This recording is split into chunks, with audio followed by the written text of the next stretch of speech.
نحمده ونصلي على رسوله الكريم أما بعد فقد قال الله تبارك وتعالى في كلامه المجيد والفرقان الحميد أعوذ بالله من الشيطان الرجيم بسم الله الرحمن الرحيم ما أصاب من مصيبة في الأرض ولا في أنفسكم إلا في كتاب من قبل أن نبرأها إن ذلك على الله يسير لكي لا تأسوا على ما فاتكم ولا تفرحوا بما آتاكم والله لا يحب كل مختال فخور۔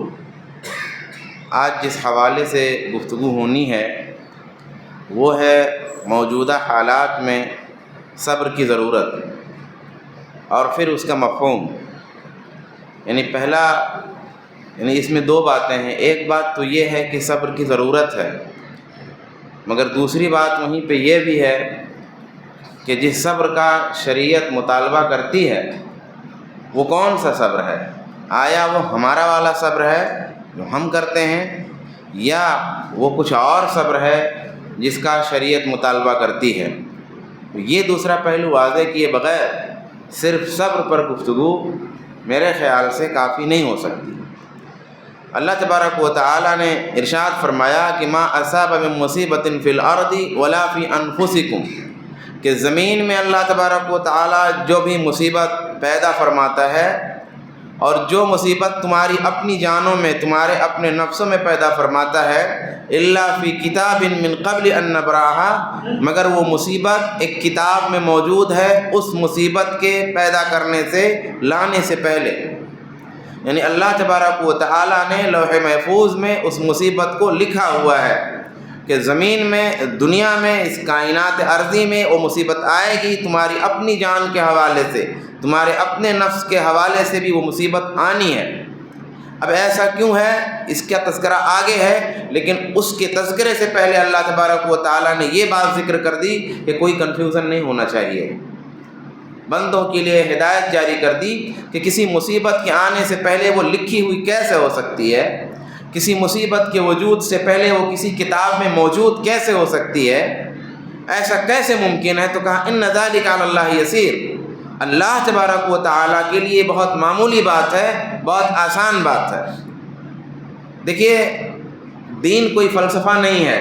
دین کے بہت سارے مسائل، دین کے بہت سارے معاملات اس لیے الجھے ہوئے ہیں کہ دین کو ایک فلسفہ کے طور پہ دیکھا گیا، بتایا گیا اور سمجھا گیا اور سمجھایا گیا۔ دین بہت کلیئر ہے، بہت آسان ہے۔ ایک سوال ذہن میں آتا ہے کہ ایسا کیسے ہو سکتا ہے؟ کہا اللہ کے لیے آسان ہے، بہت سیدھا سا جواب ہے۔ اب اس کے بعد فرمایا لِكَيْ لَا تَأْسَوْا عَلَىٰ مَا فَاتَكُمْ۔ اب یہ مصیبتیں جو اللہ تبارک و تعالیٰ اس کائنات میں نازل کرتا ہے اور تمہاری اپنی نفسوں میں، تمہاری اپنی جانوں کے حوالے سے اللہ تبارک و تعالیٰ جو مصیبت پیدا فرماتا ہے وہ کیوں ہے؟ تو کہا لِكَيْ لَا تَأْسَوْا عَلَىٰ مَا فَاتَكُمْ، تاکہ تم سے جو فوت ہو جائے، تم سے کوئی چیز اگر کھو جائے تو اس پہ تمہیں بہت افسوس نہ ہو۔ وَلَا تَفْرَحُوا بِمَا آتَاكُمْ، اور تمہیں اللہ نے اگر کچھ دیا ہے تو اس پہ بڑی اکڑ نہ ہو جائے۔ اور اللہ تبارک و تعالیٰ کسی بھی اکڑنے والے کو اور کسی بھی فخر، غرور کرنے والے کو پسند نہیں کرتا۔ تو یہاں دو باتیں اللہ تبارک و تعالیٰ نے بتائیں۔ ایک بات اللہ تبارک و تعالیٰ نے یہ بتائی، یہ ذکر فرمائی کہ تاکہ اگر کوئی چیز کھو جائے، کوئی چیز چلی جائے تو اس پہ تمہیں حد سے زیادہ افسوس نہ ہو۔ کیوں؟ اس لیے کہ اللہ تبارک و تعالیٰ نے فرمایا وَمَا خَلَقْتُ الْجِنَّ وَالْإِنسَ إِلَّا لِيَعْبُدُونَ، جنوں کو اور انسانوں کو ہم نے اپنی عبادت کے لیے پیدا کیا ہے۔ اور اللہ تبارک و تعالیٰ کی کبریائی کا نعرہ ہی ہمارا نعرہ ہے۔ اللہ تبارک و تعالیٰ کی بڑائی کو ہی ہم بڑائی تسلیم کرتے ہیں۔ اس وجہ سے، اس لیے جو دنیا کو یہ پیغام دینا چاہیے اور دنیا والوں کو یہ سمجھانا چاہیے اور دنیا والوں کو اپنا یقین یہ بتانا چاہیے کہ جس چیز کو لا کر کے تم ہمارے لیے باعث تکلیف سمجھتے ہو، جو پریشانی پیدا کر کے تم یہ سمجھتے ہو کہ تمہارے لیے اس میں تسلی کا سامان ہے، اور جس پریشانی کے سلسلے میں تم یہ سمجھتے ہو کہ مسلمان اس سے دکھی ہوگا، اس سے ٹوٹ جائے گا، اس سے ختم ہو جائے گا، اس سے فنا ہو جائے گا، تو مسلمان اس کے لیے نہیں آیا ہے۔ مسلمان کے لیے کوئی بھی پریشانی ہو، مسلمان کے گھر میت ہو، مسلمان کا گھر جل گیا ہو، مسلمان کے باغات جل گئے ہوں، مسلمان کی زمین چلی گئی ہو، مسلمان کے گھر میں بیماریاں آئی ہوئی ہوں، مگر شہید آئے گی تو تکبیر ہی کہتے ہوئے نکلے گا، اللہ اکبر لا الہ الا اللہ واللہ اکبر اللہ اکبر وللہ الحمد۔ بڑائی اللہ کی ہے، کبریائی اللہ کی ہے، عظمت اسی کی ہے، اس کے سوا کوئی معبود نہیں ہے۔ ہم کسی کو اس کے ساتھ کبھی بھی کسی بھی حال میں شریک نہیں کر سکتے۔ یہ آفتیں اور یہ مصیبتوں کا ریلا، یہ پریشانیاں پہاڑ بن کے ٹوٹیں کہ بادل بن کے گرجیں کہ دھوپ کی طرح ہمارے وجود کو خاک کر دیں، ہمیں اللہ کی بڑائی کو بیان کرنے سے کوئی چیز روک نہیں سکتی۔ کالی پٹیاں ہم عید میں نہیں باندھتے، ہم سلفی کالی پٹیاں عید میں نہیں باندھتے، ہم کسی مصیبت کا اظہار نہیں کرتے، کیونکہ عید اللہ کی بڑائی کے لیے ہے، کالی پٹیاں باندھنے کے لیے نہیں ہے۔ یہ پیغام دینا چاہیے۔ چھوٹی چھوٹی چیزیں، معمولی چیزیں جن کو ہم معمولی سمجھتے ہیں، یہ پیغام ہے ہمارے عقیدے کا، ہمارے وجود کا۔ ہمارا وجود کیا ہے؟ ہم اس کے لیے تو پیدا ہی نہیں کیے گئے۔ یہ زمین ہمارے لیے ہے ہی نہیں، یہ آسمان تم کو مبارک ہو، یہ چاند تم کو مبارک ہو، یہ سورج کی روشنی تمہیں مبارک ہو، یہ پہاڑوں کی سرسبزی اور شادابی اور یہ جھرنوں کا خوبصورت بہتا ہوا پانی اور یہ سمندروں کا خروش اور یہ ندیوں کا جوش اور یہ چشموں کی روانی تمہیں مبارک ہو۔ یہ تمہاری جنت ہے، یہ ہماری جنت نہیں ہے، یہ ہمارے لیے نہیں ہے، ہم اس کے لیے نہیں پیدا کیے گئے، یہ ہمارے لیے پیدا کی گئی ہے۔ یہ پیغام دینا چاہیے تاکہ لوگوں کو لگے، تاکہ یہ چھوٹی چھوٹی جو چلر کارروائیاں کرتے ہیں اور ان کارروائیوں کے بنا پر یہ ڈگڈگیاں جو بجاتے ہیں اور طبلے جو پیٹتے ہیں اور یہ سمجھتے ہیں کہ مسلمان پریشان ہو جائے گا، مسلمان اس بے ایمانی کے دور میں بھی، مسلمان بدکردار ہونے کے باوجود، مسلمان اپنے وجود میں اپنے پورا وجود اس کا گناہوں سے ڈوبا ہوا ہے، اس کے باوجود اس کا قیمہ پراٹھا تم چھین نہیں سکے۔ ادھر گھر بلڈوز کرتے ہو، ادھر وہ ہوٹل میں بیٹھ کے ہنستے ہوئے چائے پی رہا ہوتا ہے۔ یہ ہمارے عقیدے کی دین ہے، یہ ہمارے ایمان کی دین ہے، یہ ہمارے قرآن پہ عقیدے کی دین ہے۔ اگر یہ عقیدہ نہیں ہوتا تو تم ہمیں کب کا مٹا چکے ہوتے۔ اگر ہم اپنے اصل عقیدے پہ آ جائیں، اگر ہم اپنے اصل قرآن پہ آ جائیں، اگر ہم اپنے اصل دین پہ آ جائیں، اگر ہم اصل اپنے ایمان پہ آ جائیں تو یہ تم کچھ نہیں کر سکتے۔ یہ تو ہم گناہگار لوگ ہیں، ان گناہگاروں کا نہیں کچھ بگاڑ سکتے۔ اگر حقیقی ایمان ہمارے وجود میں بھر جائے تو پھر ہمارا کوئی کچھ نہیں کر سکتا۔ لِكَيْ لَا تَعْسَوْا عَلَىٰ مَا فَاتَكُمْ، رو سینہ پیٹو تم، اس لیے کہ تمہارا عقیدہ ہے کہ مرنے کے بعد پھر دوبارہ زندگی نہیں ہے، کبھی سور بننا ہے، کبھی کتا بننا ہے، کبھی بلی بننا ہے، کبھی کوا بننا ہے، کبھی کچھ اور بننا ہے۔ ہمارا یہ عقیدہ ہے ہی نہیں، ہم یہ مانتے ہی نہیں کہ یہ زندگی بھی کوئی زندگی ہے۔ ہم تو سمجھتے ہیں کہ یہ زندگی ایک امتحان ہے، یہ ایک امتحان ہے، یہ ایک آزمائش کی گھڑیاں ہے، یہ 60 منٹ ہے، یہ 60 سال نہیں ہے، یہ 60 سیکنڈ ہے، یہ 70 گھنٹے کی زندگی ہے۔ ہم اس زندگی پہ لات مارتے ہیں، اس زندگی کو ہم کوئی معنی ہی نہیں دیتے، اس زندگی کی ہمارے نزدیک کوئی حقیقت ہی نہیں ہے۔ ہماری زندگی تو اصل آخرت کی زندگی ہے۔ لِكَيْ لَا تَعْسَوْا عَلَىٰ مَا فَاتَكُمْ، تمہارا پیسہ لٹے تو تم جاؤ ان کے در پہ، ان کے چوکھٹوں پہ اپنی پیشانیاں رگڑنے،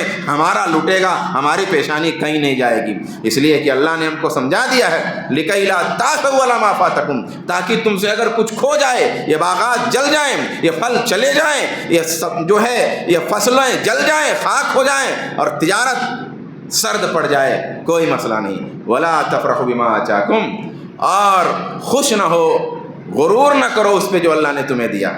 پچھلے جمعہ کو میں نے ایک بیان دیا تھا، اس تناظر میں بھی اس کو دیکھ لیجئے کہ اللہ تبارک و تعالیٰ جو تمہیں دے اس پہ اکڑو نہیں، اس پہ حد سے زیادہ نہ کرو۔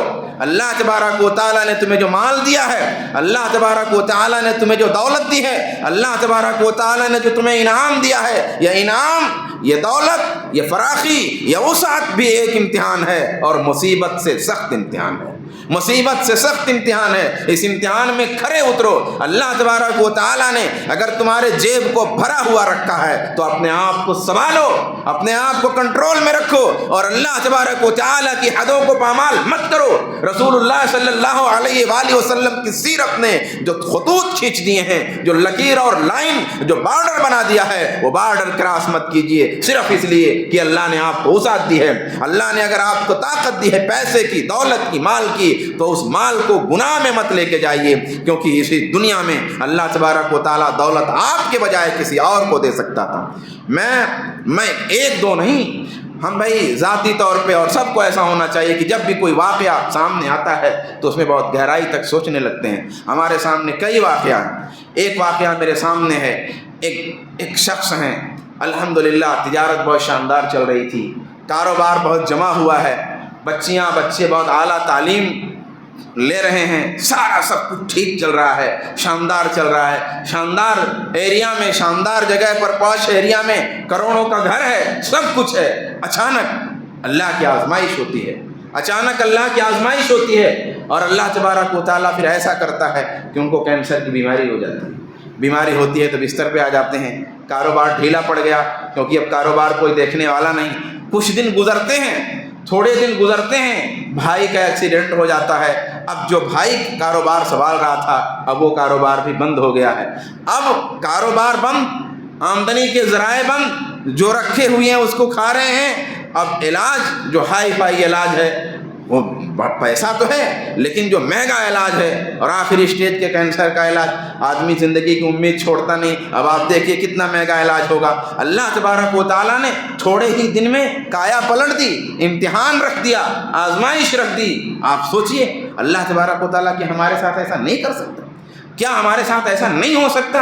ہمارے ساتھ بھی ایسا ہو سکتا ہے، لمحوں میں ایسا ہوتا ہے، تھوڑی دیر میں ایسا ہوتا ہے، ساری دنیا بدل جاتی ہے۔ آپ دیکھ رہے ہوتے ہیں سورج چمک رہا ہے، گرمی پھیلی ہوئی ہے، کہیں سے کوئی بادل کا ٹکڑا نہیں ہے، یکایک بادل کی ایک ٹکڑی نظر آتی ہے، ذرا سی ہوا چلتی ہے، ہوا تیز ہوتی جاتی ہے، بادل گھنے ہوتے جاتے ہیں، پھر یکایک گرج ہوتی جاتی ہے، تھوڑی دیر کے اندر ساری زمین جل تھل ہو جاتی ہے، بارش رکتی نہیں ہے، 4 دن تک برس رہی ہے، پھر پتہ چلتا ہے کہ شہر کے شہر ڈوبنے لگے ہیں، سورج کا پتہ نہیں ہے، اس کی کرنیں کھو گئی ہیں، اس کی تمادت چلی گئی ہے، اب برسات آ گئی ہے اور اس کا سیلاب آ گیا ہے۔ یکایک 2-4 دنوں کے اندر سارا ملک کا سارا منظر بدل جاتا ہے، لوگ مر رہے ہیں، بچایا جا رہا ہے، بچانے کے لیے جو ہے وفد ہیں، کشتیاں ہیں، سارا معاملہ ہونے لگتا ہے۔ لمحوں میں اللہ کائنات کو بدل دیتا ہے۔ اس لیے میرے بھائیوں، یہ عقیدہ اور ایمان رکھیے، جہاں دوسروں کو پیغام دینے کے لیے ہے، وہیں اپنے آپ کو کنٹرول میں رکھیے، اپنے آپ کو شریعت کے دائرے میں رکھیے، اپنے آپ کو اللہ تبارک و تعالیٰ نے جو حدود طے کر دیے ہیں ان حدود سے اپنے آپ کو باہر نہ لے کے جائیے۔ ہمارا عقیدہ ہے، ہمارا عقیدہ کیا ہے؟ اللہ کے رسول صلی اللہ علیہ وسلم یہ عقیدہ سمجھاتے ہیں، ایک بچے کو سمجھاتے ہیں، وَاعْلَمْ أَنَّ الْأُمَّةَ لَوْ اجْتَمَعَتْ عَلَىٰ أَن يَنفَعُوكَ بِشَيْءٍ لَمْ يَنفَعُوكَ إِلَّا بِشَيْءٍ قَدْ كَتَبَهُ اللَّهُ لَكَ وَإِنِ اجْتَمَعُوا عَلَىٰ أَن يَضُرُّوكَ بِشَيْءٍ لَن يَضُرُّوكَ إِلَّا بِشَيْءٍ قَدْ كَتَبَهُ اللَّهُ عَلَيْكَ۔ کہ جان رکھو بچے، ساری دنیا، ساری کائنات اگر اس بات پہ جمع ہو جائے کہ تمہیں کوئی فائدہ پہنچا دے، تمہیں کوئی نفع دے دے، تمہیں کوئی اچھی چیز دے دے، نہیں دے سکتے، نہیں فائدہ پہنچا سکتے، تمہیں کچھ نہیں دے سکتے مگر اتنی ہی مقدار میں جتنا اللہ تبارک و تعالیٰ نے لکھا ہوا ہے۔ اور فرمایا وَإِنِ اجْتَمَعُوا، اور ساری کائنات جمع ہو جائے، سارے سیاسی بازیگر جمع ہو جائے، سارے گنڈے، سارے آتنکی، سارے موالی تمہیں مٹانے کے لیے، تمہیں خاک کرنے کے لیے، تمہیں فنا کرنے کے لیے جمع ہو جائے، لَن يَضُرُّوكَ إِلَّا بِشَيْءٍ، نہیں نقصان پہنچا سکتے مگر اتنا ہی قد کتبہ اللہ علیہ، جتنا اللہ نے تمہارے خلاف لکھ دیا۔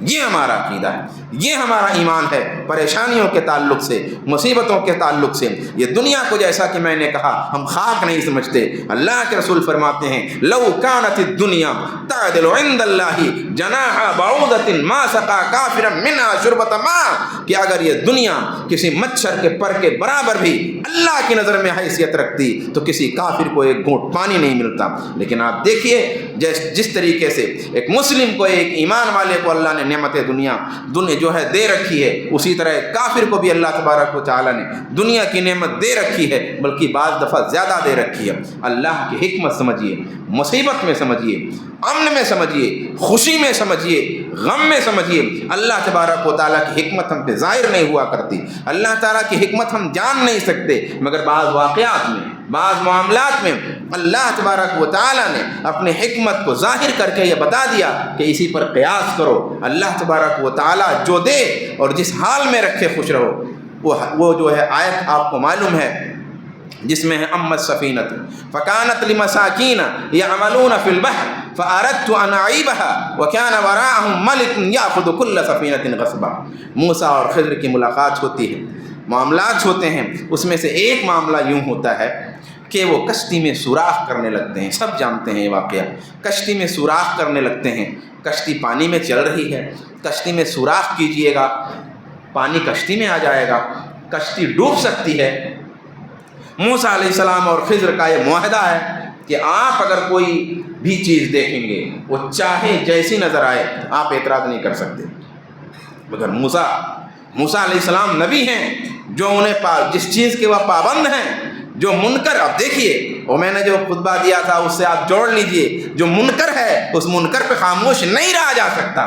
منکر پہ خاموش ہو تو نبی ہی کیسا, منکر پہ خاموش ہو تو عالم ہی کیسا, منکر پہ خاموش ہو تو مسلمان ہی کیسا. منکر دیکھا, اس کا نقصان دیکھا, برداشت نہیں ہوا, بھول گئے کون سا عہد ہوا تھا, کون سا وعدہ. کہا کیا کر رہے ہیں, یہ لوگوں کو مار دینا چاہتے ہو, یہ بھی کوئی کرنے کی چیز ہے, یہ آپ کیا کر رہے ہیں. بہرحال جب معاملات 3 بار جب ہو گیا, کہا بھائی اب ہمارا آپ کا نہیں چل پائے گا, اب ہماری اور آپ کی یہیں سے جدائی. لیکن لیجئے جن جن باتوں پہ آپ نے اعتراض کیا تھا ان باتوں کو سمجھ لیجئے. انہی باتوں میں سے ایک بات یہ تھی, بتایا, کہا وہ جو کشتی میں نے سوراخ کیا تھا وہ سوراخ اس لیے کیا تھا کہ آگے ایک ظالم بادشاہ ہے, جب کشتی صحیح سلامت ہوتی ہے, اچھی ہوتی ہے, تو اس کو غصب کر لیتا ہے اور اپنے خزانے میں رکھوا لیتا ہے. میں نے اس کو عیبدار بنا دیا. بادشاہ آدمی ہے, بڑا آدمی ہے, کم سے کم اتنا چھچھورا نہیں ہے کہ وہ سوراخ والی کشتی بھی رکھ لے گا. تو میں نے سوراخ کر دیا ہے کہ بادشاہ جو ہوتا ہے نا, جو جتنا ہی بڑا ہوتا ہے تو اس کا مزاج تھوڑا بلند ہوتا ہے, وہ چاہے کافر ہی کیوں نہ ہو, وہ کافر اور فاسق و فاجر ہی کیوں نہ ہو. اور اگر ایسا بھی نہ ہو تو پھر کاہے کو بادشاہ, پھر وہ بادشاہ ہے ہی نہیں. تو بہرحال وہ بلند مزاج کا ہوتا ہے. تو اب وہ ایک عیبدار چیز وہ لے گا نہیں, تو سوراخ کر دیا. کہا میں نے سوراخ اس لیے کیا کہ جب اس کو عیبدار بنا دوں گا تو بادشاہ بھلے ظالم ہے, بھلے غاصب ہے, لیکن وہ اس کا ایک مزاج, اس کی ایک انا ہوتی ہے, وہ اس کو نہیں لے گا. کہا یہ حکمت تھی. میرا کہنے کا مطلب یہ ہے کہ ایک چھوٹی سی حکمت کو اللہ تبارک و تعالیٰ نے ظاہر کروایا کہ بھئی اسی طریقے سے اللہ تبارک و تعالیٰ جو کچھ کرتا ہے اس میں ایک حکمت ہوتی ہے. مثلا اللہ کے رسول صلی اللہ علیہ وسلم کی حدیث ہے, ما یصیب المسلم من نصب ولا وصب ولا ہم ولا حزن ولا اذن ولا غم حتى الشوکۃ یشاکها الا کفر اللہ بها من خطایا. رسول اکرم صلی اللہ علیہ وسلم فرماتے ہیں مسلمان کو کوئی تھکان نہیں پہنچتی, من وصب ولا وصب, نہ کوئی بیماری پہنچتی ہے, ولا ہم, اور نہ تو کوئی رنج پہنچتا ہے, ولا حزن, نہ تو کوئی غم پہنچتا ہے, ولا اذن, نہ تو کوئی تکلیف پہنچتی ہے, ولا غم, نہ تو کوئی غم پہنچتا ہے, حتی الشوکۃ یشاکها, یہاں تک کہ جو کانٹا اس کے پیروں کو چبھتا ہے, الا کفر اللہ بها من خطایا, مگر یہ کہ اللہ تبارک و تعالی اس کے بدلے میں اس کی غلطیاں مٹا دیتا ہے. تو مصیبت کا یہ مفہوم ہے مسلمان کے ہاں کہ اللہ تبارک و تعالی کیا کرتا ہے مصیبت کے بدلے میں, کہ انسان کی غلطیاں مٹا دیتا ہے. یعنی گناہ, ہمیں مصیبت ہے, ہمارا گناہ مٹ گیا. اللہ کے رسول صلی اللہ علیہ وسلم ہی کی ایک حدیث ہے جس کا مفہوم کچھ اس طریقے سے ہے کہ ایک بندہ, اللہ تبارک و تعالیٰ نے اس کے نام سے بڑا اجر لکھ دیا ہے اور بڑا مقام, بڑا فضل لکھ دیا ہے. اب وہ بندہ جب اللہ تبارک و تعالیٰ سے ملاقات کرے گا تو اس کو وہ سارا درجہ اور سارا مقام دکھائی دے رہا, اس کو بڑی بڑی جنتیں مل رہی ہیں. اب اس نے دنیا میں جو اعمال کیے ہیں وہی کوئی فرض نمازیں پڑھ لی ہیں, فرض روزے رکھ لیے ہیں, تھوڑا موڑا زکوٰۃ دے دیا ہے, کوئی ایسا بڑا خاص قسم کا معاملہ, کوئی تہجد, کوئی بڑا صدقہ, کوئی بڑی خیرات, کوئی جو سب بڑے سارے معاملات ہوتے ہیں یا اور ساری عبادتیں, اس نے وہ کچھ انجام نہیں دی ہیں. تو اب وہ اپنا مقام دیکھتا ہے اور اپنا اعمال دیکھتا ہے تو اس کو نظر آتا ہے کہ میرے اعمال تو اس لائق کہیں سے ہے نہیں, میں کہیں سے اس مقام کا اہل نہیں تھا. تو اللہ سے سوال کرتا ہے کہ اللہ تبارک و تعالی میرے اعمال جو ہیں اور میرا جو اعمال نامہ ہے وہ تو اس لائق ہے نہیں کہ یہ سب مقام مجھے ملے, کیوں, کہاں سے؟ تو اللہ تبارک و تعالیٰ اسے جواب دے گا کہ دنیا میں میں نے تجھے مصیبتوں میں گرفتار کیا, دنیا میں میں نے تجھے پریشانیوں میں ڈالا اور ان پریشانیوں پر تو نے صبر کیا, اور اس صبر کے بدلے میں تیرے لیے یہ نعمت رکھی گئی کیونکہ تیری طبیعت تھوڑی سستی کی تھی, تو عمل کر کے یہاں تک نہیں پہنچ پانے والا تھا, عمل نہیں کر پاتا, لیکن اب مصیبت آ گئی تو ایمان اور عقیدہ سچا ہے تو صبر کرنا ہے. اب آپ دیکھیے کہ جو صبر ہے وہ کیسی ضرورت ہے ہماری، کیسی اہم چیز ہے۔ اللہ کے رسول کی ایک دوسری حدیث ہے، عجبا لامر المؤمن ان امرہ کلہ خیر ولیس ذلک لاحد الا للمؤمن، کہ مومن کا معاملہ بڑا خوبصورت ہے اور وہ ایسا کسی کے لیے ہے ہی نہیں سوائے مومن کے۔ کہا کہ ان اصابتہ سراء شکر فکان خیر اللہ، کہا اگر اسے کوئی مصیبت پہنچتی ہے، اگر اسے کوئی خوشی پہنچتی ہے تو شکر کرتا ہے تو یہ بھی اس کے لیے اچھا ہے۔ وَإِنْ أَصَابَتْهُ ضَرَّاء، اور اگر اس کے لیے کوئی مصیبت پہنچتی ہے صبر کرتا ہے تو یہ بھی اس کے لیے اچھا ہے۔ اب آپ دیکھیے مومن کا معاملہ کتنا پیارا ہے، کتنا قیمتی ہے مومن کا معاملہ۔ اس لیے ہمیں کیا سوچنا ہے اور ہمیں کیا دیکھنا ہے کہ اپنی مصیبتوں پہ صبر کرنا ہے، پریشانیوں پہ صبر کرنا ہے اور اپنے ایمان اور عقیدے کا مظاہرہ کرنا ہے۔ لیکن آخری بات جو میں نے کہا تھا کہ مفہوم کیا ہے، جو صبر کا مطالبہ ہے اس کا مفہوم کیا ہے، تو وہ سمجھنا ضروری ہے۔ اور جس طریقے سے ہم ایک دوسرا کانسیپٹ رکھتے ہیں پریشانیوں اور مصیبتوں کے بارے میں، وہ کس قدر غلط ہے۔ اور اللہ کے رسول صلی اللہ علیہ وسلم کے حوالے سے کچھ آیتیں بتا کر کے بات ختم کروں گا۔ اللہ کے رسول صلی اللہ علیہ وآلہ وسلم کافی پریشان ہیں اور کافی دقتوں کا سامنا ہے، کفار نے آپ کو پریشان کیا ہوا ہے، مختلف طرح کی باتیں آپ کے بارے میں کہی جا رہی ہیں۔ جو جتنا ہی بڑا آدمی ہوتا ہے، وہ جتنا ہی خاندانی، جتنا ہی شریف ہوتا ہے، جتنا ہی سنجیدہ ہوتا ہے، اس کے بارے میں کوئی بات کہی جاتی ہے تو وہ اتنی ہی اس کو تکلیف ہوتی ہے۔ ابھی ایک شریف آدمی ہے، یہاں لوگ بیٹھے ہوئے ہیں، ابھی ایک شریف آدمی باہر نکلے اور ابھی سب مسجد سے نکل رہے ہیں اور کوئی آدمی آئے گاؤں سے نکل کر کے اور 2-4 گالیاں دے اور منہ پہ ایک تھپڑ مار دے، تو آپ بتائیے، یا نہ مارے 2-4 گالیاں دے دے، اب اتنے سارے لوگ ہیں، وہ کیا ایک ہفتہ کھانا کھا پائے گا؟ وہ تو نہیں کھا پائے گا۔ بڑا آدمی ہے، باوقار آدمی ہے تو نہیں کھا پائے گا کھانا۔ تو یہ کنڈیشن سمجھیے رسول اکرم صلی اللہ علیہ وسلم کے دور میں۔ تو تمام طرح کی باتیں ہوتی تھیں، تو اللہ تبارک و تعالیٰ نے آپ کو کیا کیا؟ نہ تو یہ کہا کہ ابھی ابابیلوں کا لشکر آئے گا، نہ تو یہی کہا کہ ابھی آگ لگا دوں گا، نہ تو یہی کہا ابھی زمین دھسا دوں گا، نہ تو یہ کہا کہ ان کو ابھی فنا کر دیا جائے گا۔ وہ سب جیسا ہم سوچتے ہیں نا کہ وہ کہیں آگ لگ گئی تو شیئر کرتے ہیں کہ جم گیا، ٹھیک ہے، بہت اچھا، مجھ کو بھی خوشی ہوتی ہے، سب کو خوشی ہوتی ہے، لیکن ہمارا اس میں کیا کنٹریبیوشن ہے؟ ہمارا اس میں کیا کنٹریبیوشن؟ اگر ایسا انتظار کرتے تو انتظار کرتے رہے، ایسا کچھ ہونے والا نہیں۔ اللہ تبارک و تعالیٰ نے رسول اللہ کو کیا دیا؟ ابھی ہم کہتے ہیں مولانا نماز پڑھنے سے کیا ہوگا، نماز پڑھنے سے تھوڑی مسئلہ حل ہوگا، زکوٰۃ دینے سے تھوڑی مسئلہ، اسی سے حل ہوگا مسئلہ، اسی نماز پڑھنے سے حل ہوگا، اسی نماز سے حل ہوگا، جس کو ہم کہتے ہیں نا کہ نماز پڑھنے سے کیا ہونے والا، اسی سے حل ہوگا۔ اللہ تبارک و تعالیٰ نے اللہ کے رسول کو کیا بتایا؟ فرمایا وَلَقَدْ نَعْلَمُ أَنَّكَ يَضِيقُ صَدْرُكَ بِمَا يَقُولُونَ، اور یقیناً ہم جانتے ہیں آپ کا سینہ تنگ ہو جاتا ان کی باتوں سے۔ کوئی شاعر کہتا، کوئی کائن کہتا، کوئی پاگل کہتا، کوئی مجنون کہتا، کوئی دیوانہ کہتا۔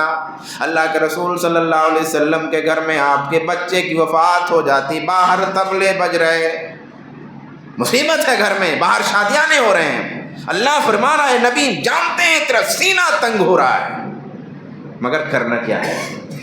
کیا ان کو فنا کر دینا؟ کیا ایک انگلی کا اشارہ آپ کیجئے گا اور بس سب خون میں لت پت ہو جائیں گے؟ نہیں، یہ علاج ہی نہیں بتایا، مصیبت کا یہ علاج بتایا ہی نہیں قرآن نے کہا فَسَبِّحْ بِحَمْدِ رَبِّكَ وَكُن مِّنَ السَّاجِدِينَ۔ اے نبی اپنے رب کے حمد کے ساتھ تسبیح بیان کیجئے، وَكُن مِّنَ السَّاجِدِينَ، سجدہ کرنے والوں میں سے ہو جائیے۔ یہ فرمایا وَاعْبُدْ رَبَّكَ حَتَّى يَأْتِيَكَ الْيَقِينُ، اور اپنے رب کی عبادت کیجئے یہاں تک کہ موت آئے۔ یہ علاج بتایا ہے صاحب۔ تو نماز، تمام لوگ نماز پڑھیں، تمام لوگ جماعت کریں، تمام لوگ عبادت کریں، تو آپ کہتے ہیں عبادت سے کیا ہوتا ہے؟ عبادت شعور دیتی ہے، عبادت سلیقہ دیتی ہے، عبادت سینے کو مضبوط کرتی ہے، عبادت ذہن کو یکسو کرتی ہے، ذہن یکسو ہوگا، آنکھوں میں نور آئے گا، سینہ مضبوط ہوگا، وجود میں ٹھہراؤ پیدا ہوگا، تو آئیڈیاز آئیں گے اور گھبرائے ہوئے ہوگے، ڈرے ہوئے رہو گے، سینے میں خوف ہوگا، وجود میں زلزلہ ہوگا، کچھ آئیڈیا نہیں سوجے گا، سامنے وہ رکھا ہوا ایک پتھر اٹھا کے مار کے بھاگ لوں، مگر سوجے گا نہیں، کیونکہ سینے میں وہ طاقت ہی نہیں ہے۔ وہ گھبراہٹ اور وہ خوف اور وہ روب اور وہ دہشت طاری ہے کہ ایک لات مار کے بھاگ سکتے ہیں، بچ سکتے ہیں، لیکن کچھ سوجھ نہیں رہا ہے سوائے ہاتھ جوڑ کے رام رام کرنے کے علاوہ۔ لیکن اگر سینے میں وقار ہے، وجود میں اطمینان ہے، اور وہ اطمینان کہ رسول گرامی سوئے ہوئے ہیں، نیند میں ہیں، اچانک ایک شخص آتا ہے اور کہتا ہے من یمنعک منی، تلوار نکال لیا، آنکھ کھلی، سامنے ننگی تلوار ہے اور ایک آدمی ہے مشرک ہے اور کہہ رہا کون بچائے گا ہم، اور کچھ نہیں میں نے کیا، چھوڑ دیجیے، میری کوئی غلطی نہیں، یہ ہم کرتے ہیں۔ لیکن جس کے سینے میں اللہ کا ایمان ہے اور اس کا عقیدہ ہے، آنکھ کھلی، سامنے موت ہے، زبان سے یکلق نکلا اللہ، اور اس کے بعد یقین کا وہ جھٹکا اس کافر کو لگا کہ تلوار کانپ گئی اور اب منظر بدل چکا۔ یہ یقین کی ضرورت، یہ نماز فائدہ دے گی، یہی نماز کا فائدہ ہے۔